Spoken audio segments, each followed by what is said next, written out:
Damn. It didn't drop the item you needed.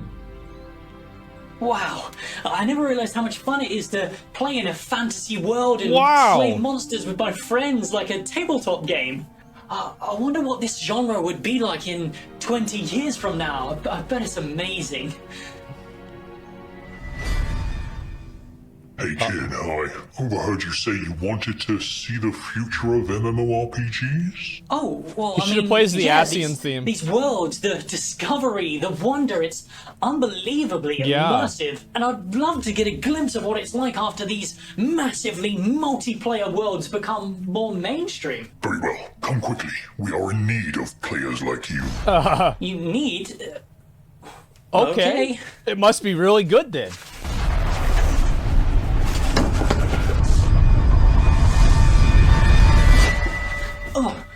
Oh no.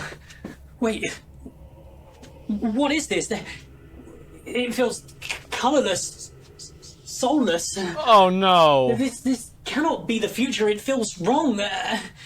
Take me back. Quick. You are back. Well, I don't think so, kid. You are now a sheep, so join the rest of the consumers. You've got dailies to do. Ooh. Hey, what up, boys? Oh, so, a very common critique dailies. for Ashes of Creation is how the game seems to be all about graphics, marketing, and flashy spell effects without showing off any actual gameplay. And I find this topic rather interesting because that simply isn't the case. There have been multiple instances of this over the years that people seem to have forgotten about. Or maybe they're just dumb. Graphics do not make an MMO, but this is obvious to anyone with half a brain, and I think after Intrepid's progress over this year... I think that graphics do matter, though. I think that WoW, like, you have to keep in mind, WoW was groundbreaking for its time. Like, the graphics for WoW were absolutely fucking insanely good.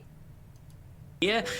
We can respect them enough that they understand this as well. However, their lack of progress on the systems side of the game has raised some concerns, and I'm hoping today I can shed some light on why there's a heavy focus on graphical and showcase-based updates. But before we get into that, our patrons and I would love for you to... It's because people care about that, and it's easy because, like, there's a lot of people...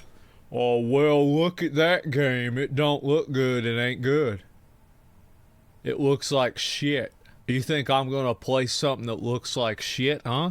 Oh, wow, new game? Huh. New game. That looks like an old game. It looks like shit. I ain't going to play that. Nope. Grab yourself a... That's how people are. Coca-Cola, because today we're going to be touching on graphics versus gameplay-based updates, the true power of Unreal Engine 5, and why marketing is important for Kickstarter projects as a whole. Now, with all that bollocks out of the way, let's begin. All right, let's see it. Whee! So, we'll start today's video off by gaslighting this completely fabricated argument with a quote from our mighty Copium Lord himself. Graphics don't make a game fun. Systems make games fun. That's but true. Graphics make those systems far more enjoyable. If I wasn't a completely lazy degenerate, I would have had... That right there is why I think a lot of people have faith in Ashes of Creation. It's because Steven says stuff like that, and you're just like, yep, that's just about right. Absolutely leaped off my chair when Steven said this. This is 100% the correct take when it comes to graphics in an MMORPG. A lot of people would say things like, graphics don't matter, it's all about how the game feels, and in today's age, that simply is not true. I'd even extend this further by saying that it's the systems and gameplay that makes MMOs it's fun, all but an that ecosystem. doesn't detract away from the graphics, elevating this to even higher heights. Here in 2022, with the evolution of social media, graphics do play an important role despite this fact, and towards the end of the video, I want to touch on this subject specifically because, I'll be honest with you guys, I'm sick to death of people critiquing this particular part of Ashes of Creation. However, as I am a graceful host, I present to you doubters a platform to vent your concerns. So let me know your thoughts and I'll be sure, as always, to read them to delete all. them But if I little did the disagree. audience know. Narc doesn't actually give a shit. When an MMO focuses on graphics, it is of course a double-edged sword. At what point does over-the-top graphics begin detracting away from what really matters? Well, all of our currently popular MMOs, Final Fantasy XIV, BDO, ESO, Guild Wars 2, and even retail WoW, fail in this aspect. But Narc, you can just adjust the settings to suit you, right? Yes, you could do this. And as much as I think this is necessary in the modern age, I cannot deny my boomer brain, because I think spells should be clear and readable as the default maximum effect, and you just... I think this is mainly a WoW problem. WoW and get like it's a WoW, like I know PoE isn't an MMO, but it has the same problem. It is a I don't know what the fuck is going on problem. You're playing the game, you have no idea what's happening because there's like 20 different effects happening at the same time. Final Fantasy is pretty crazy. I think that Final Fantasy has much better legibility than WoW. Like, WoW mechanics and, like, WoW ground effects are much harder to read than Final Fantasy ground effects. Turn it down from there. When you give players the option to have over-the-top spell effects, in my opinion, it just ruins the beauty of an MMORPG. Well, that's the it MMO. obscures the thing that makes this genre appealing to people. I don't play MMOs for spell effects out the wazoo. I play them to appreciate the social gameplay and epic spectacle of hundreds of players on a screen, not being blinded by literal flashbangs as hundreds of people use spell effects. Which leads us nicely onto Ashes of Creation's switch over to Unreal Engine 5. We've seen a few of their post UE5 spell effects. I'll have them playing on repeat in the background in case you are low of IQ, just to refresh your memory. And in my opinion, again, I think the default maximum for these needs to be turned down significantly. Can you imagine what 200 players using these kind of spell effects would look like? Doesn't Unreal have like a dynamic culling system for showing too many effects? Or showing too many things on the screen? I feel like it does. And I thought that's where he was going to be going with, like, saying there's an Unreal 5. Like, that's why they're moving to Unreal 5. Like, one of the main selling points, and I correct me if I'm wrong on this, is that Unreal 5 has a lot of that dynamic culling that makes it easier to develop things with both higher fidelity and also lower graphical requirements. An epic siege battle. But this isn't an Unreal Engine specific fault. Ashes of Creation have a highly talented art team from what we've seen so far in 2022, and I'm sure they're excited to show off the maximum potential, but finesse is required to make spell effects feel and look great at an epic scale. And in my opinion, yes, we're gonna go there once again, World of Warcraft back in 2004 to 2008 was probably the game to really nail this. But is this mere nostalgia talking? Does Unreal Engine have the potential to fix these issues I have with visuals in today's MMOs? Well, yes. I believe there is a chance for this, so let's discuss this next. Okay, let's see what As you he's will saying. probably know by now, as I've banged on about it plenty of times before, but Yeah, I think it should be mainly customizable. Like, that's generally the way that I look at it, is that, like, WoW has this option, Final Fantasy has this option, Lost Ark has this option too, to, like, turn down other players' spell effects, and also WoW had this enabled by default with certain things. Like, for example, if a warrior puts down his Ravager, then it shows the red swirlies around it, and if another warrior puts down their Ravager and it's not a PvP fight, it doesn't show the red swirlies. So I think that just having elegant design like that is a good idea. heckin' love Unreal Engine 5, bro. It makes my PP hard. I will gush over the technological advances all I want, and you will listen to my backtesting. However, you can do this in all of my previous Unreal Engine 5 videos. For today, we shall be engaging in deep discussion about art style and graphical intensity. We'll start with the intensity first, because I simply cannot hold myself back and need to suck Unreal's greasy cock. Now, there's lots of interesting tools to UE5 that wasn't available in previous previous generations. Firstly, we cannot continue without briefly highlighting the insane jump in optimization, photorealistic texture rendering, and Holy shit. real-time lighting that Nanite and It's crazy to me because like if this had come out whenever I was a kid, I would probably try to be a game developer.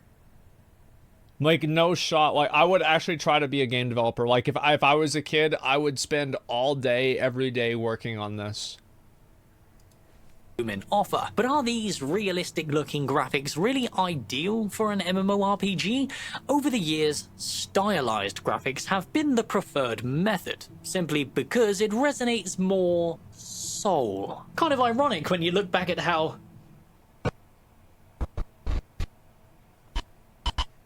soulless World of Warcraft is nowadays. Some of the art does Graphics suck are also nowadays. my preferred method. I'm a sucker for a unique art style because I myself have a little bit of that artistic flair within me. And I am happy to see that the new race reworks post Alpha 1 do seem to be loosening up to be much more stylized, and I cannot wait to see how the Renkai and Nikua look in-game, because if they're anything like how the Pyre turned out, the racial diversity in Ashes of Creation is going to be nice. I think that for a lot of the different races and all of that stuff, going with stylized graphics is probably better. I do think that, like, I mean, you're getting to a point with Unreal 5 where you are really reaching photorealism. You know, like that train station video and stuff like that. So I do think that realistic graphics will be something that's approachable and it doesn't date itself as easily. It's kind of like if you look at like almost any movie from like, I don't know, like 30, 40, 50 years ago. Like, did you know that I think, wasn't it the 10 Commandments won an Oscar or some sort of major award for effects? With like, you know, Moses parting the seas. And like you go back and you watch that nowadays and you're like, I think that somebody edited this. No, I could see the water. It didn't really go that way, right? Whereas, like now, go back and watch Lord of the Rings. 20 years ago, the graphics still hold up. The CGI and the animation with that still fucking holds up. So I do think that we will get to a point where realistic graphics are not basically building a castle on sand.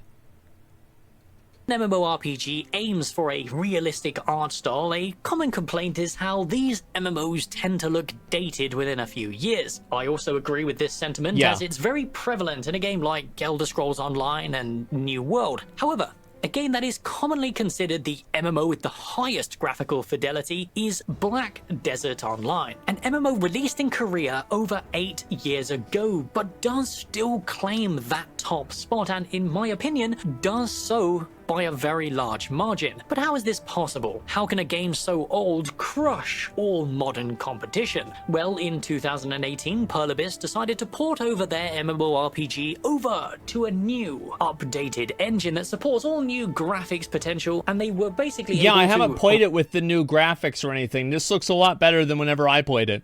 relaunch the game as remastered. This proves really good. Updating the engine of an MMORPG is possible, provided the team who actually develop it are skilled enough to do so. So, what's your excuse, Bobby? Not enough green in it for you? Not enough yachts? Yeah, that's probably exactly what the excuse is, actually. Yes, I have a good feeling that is exactly what the excuse is.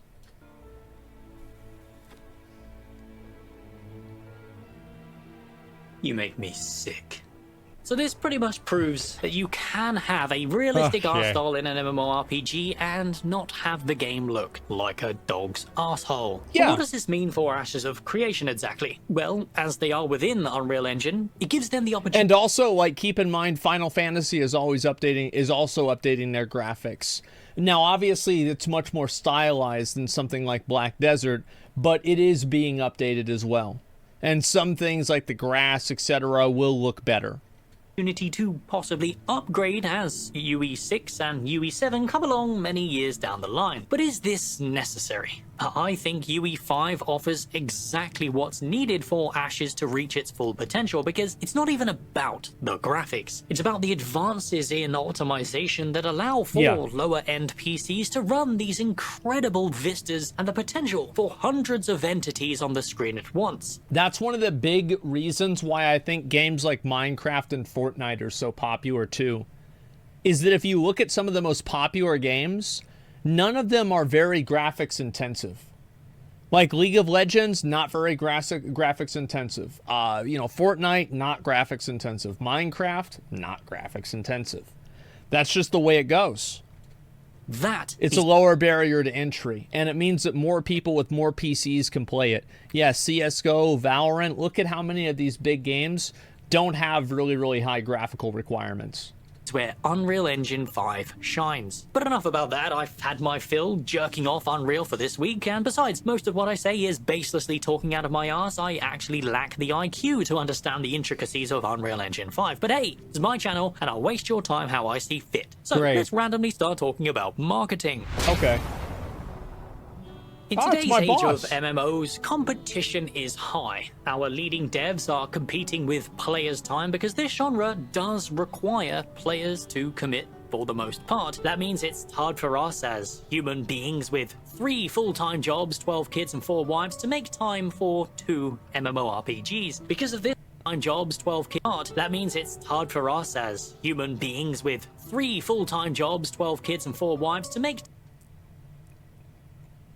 He been watching the streams. Yeah, I like that. That's good. That's good. I like that a lot. Yeah, only 4 wives. Yeah, it's a good start, right? Time for 2 MMORPGs. Because of this, marketing plays a huge part in the success of all games within this genre. When the marketing is weak, you end up with a high-quality game innovating across the board on multiple aspects, completely failing in the player's eyes, despite the fact that it is probably one of the most popular and content-dense MMOs currently on the market. What's that? Why, yes, I am a Guild Wars 2 simp. You got a problem, or? Oh my god. And then on the other hand, you have games like Lost Ark and New World, both marketed out the wazoo. But when you see the reality of the numbers, you got Zoomers desperate to gaslight the relevancy of their soulless walking simulator, and a player base so juiced with botting that you'd think Amazon were trying to be the next Skynet. How an MMO is perceived by the public is an important part of that game's life in the current year. And yeah, I think that the perception of a game is super important. Like, Lost Ark is doing relatively well, and I do think that the game, I played Lost Ark a lot. I don't think it's like dead or dying or anything like that, but yeah, it was doing a lot better before, the player base went down. The player base did certainly go down quite a bit. Intrepid are well aware of this fact. Steven did a fantastic marketing push back in 2020 that was so impactful that it quite literally changed the trajectory in my life and turned a lot of eyes towards Ashes of Creation's progress. Bro, like, can you imagine, like, if you went back in time and you told me and McConnell, they're like, yeah, so there's this guy and he's like a baker, but he's not going to be a baker for long. And he's going to shave his head, and he's going to do skits with, like, his underwear on because of this right here, this video right here. Man, that would have been really something special, right? That's some butterfly effect type shit. Live streams throughout the month since then have all had their ups and downs, but overall I think Intrepid do a fantastic job with their presentation and progress, to the point where it keeps the game in the back of everyone's mind. I think being able to maintain a channel for a second I thought that he was a priest with like the white collar. I was like, wait, what? Like, oh my god, I was like, wait, what is that? Thin air is pretty good proof of that, which leads us nicely onto the conclusion of this very rambling and borderline pointless video that I can only describe as one thing: stalling until the next live stream. Yeah. So here's an out of context clip to pad out the watch time. Okay. You just kind of have to realize too that art is being made parallel to those systems. So a lot of people are like, why are you focusing on art? Because art we can show, right? A lot of the systems are You got to play code those. and design, Yeah, and you play know, like those. you have to experience them to really. Absolutely. see them Systems in are hard to action. make, It is man. I feel like most games die because of their systems, not because of their art. Very difficult to actually show off systems-based updates. Yeah. These systems are aspects of this project that we To be fair, I mean, they did show a system that was the graphics, which was the weather changes and the seasonal effects. That's a system in the game, but it's also graphics.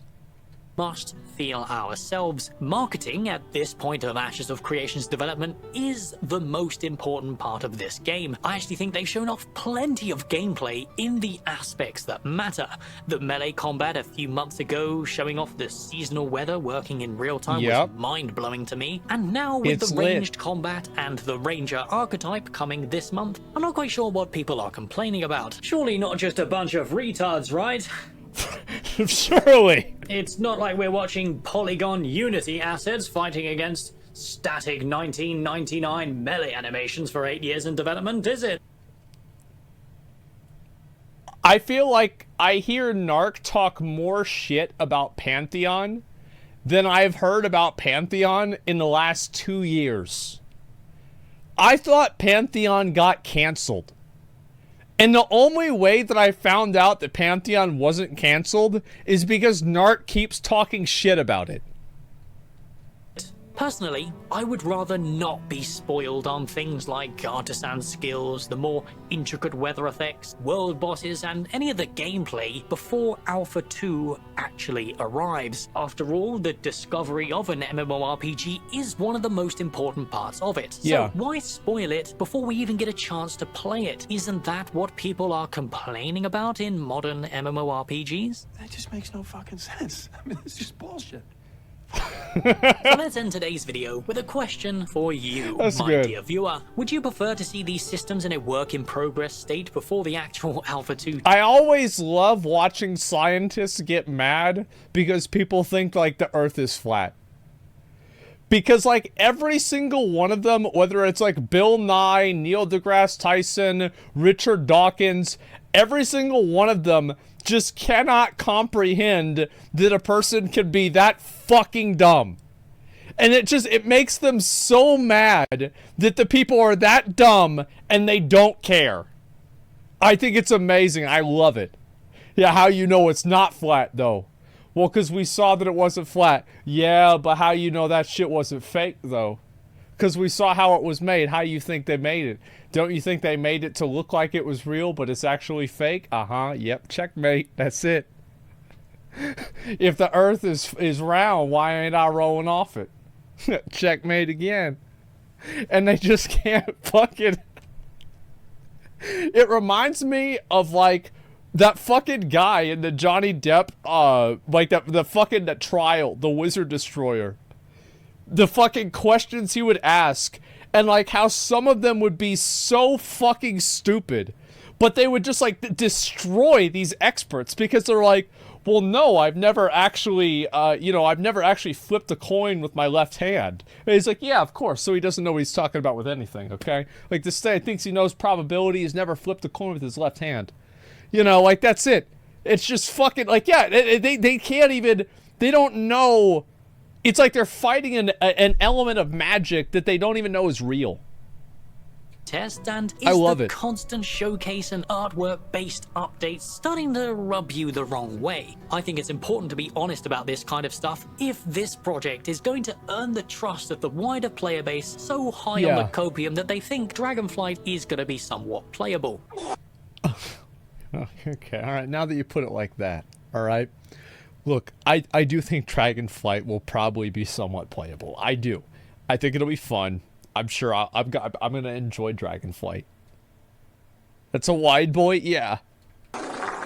But it's important to remember two Surely things. it'll be good. Art is being made parallel Surely to Blizzard the learned systems. their It's lesson. easy for them to show off the artwork like creatures in the world bosses, and the NPC armor sets because they obviously have a long backlog of them to grind through. However, just because this artwork is being worked on and shown at the forefront for us, that doesn't mean the systems aren't. The concept art devs and the engineers who make the artwork functional are two completely separate teams. They're not hindering each other in any way. I think Steven is cleverly using their talented art team to market Ashes of Creation in a way that makes sense. Because at the end of the day, as much as you boomers don't want to admit it, graphics is the thing that attracts people, and the gameplay. I think New World. New World is a game that looks great, and I think that's one of the good things about the game. Graphics do matter. Is the thing that makes them stay. But as usual, I am just one nerd desperate for a good MMO, and my opinions mean nothing without my balls in your mouth. And hey, as we're in for the long haul, I appear to be genuinely running out of content, hence why this video was late, by the way. Therefore, I am thinking about reducing my upload schedule from now until Alpha 2 is announced. It has nothing to do with my current ad revenue. I know it looks bad, guys, but I'm not lazy, I swear. But this... I think that he shouldn't try to limit himself just to doing Ashes of Creation videos, right? Do another video shitting on WoW, talk about, like, the different MMOs, like... I think that there's a lot of conversations to be had about the game. Right, about MMOs, yeah, do shorts, get on TikTok, you know, do some dances. I mean, come on, man. It's 2022. What are you still doing on YouTube? He doesn't even have Snapchat. Opens up a couple of things. However, I've run out of time for this intro, so I will elaborate in the next video. But Narc, we have seen nothing but artwork updates for 5 years. At least Pantheon shows off gameplay and progress. And to that I say, listen kid, if you think this footage in the background is even remotely comparable as progress, then you either need new glasses or a new brain, because you're high on copium. Oh, God, look at that. I'm sorry, but, like, the game doesn't look that good. Like... It does not look that good. Listen, if the game is good, I'll play it. I will play Pantheon whenever it comes out. There's no reason not to. Of course I'll play the game. Why wouldn't I? It's free content. But it's like, so there is never an outcome that's negative for me. Because, so if I'm playing a game and it's good, then I'm having fun. If I'm playing a game that's bad, then I'm making fun of it and having fun making fun of it. I can't lose. It's impossible. Yeah, it's that simple, man. Like, wow, yeah. There's nothing I can do. Here, I'll link the video. Make sure to give it a like.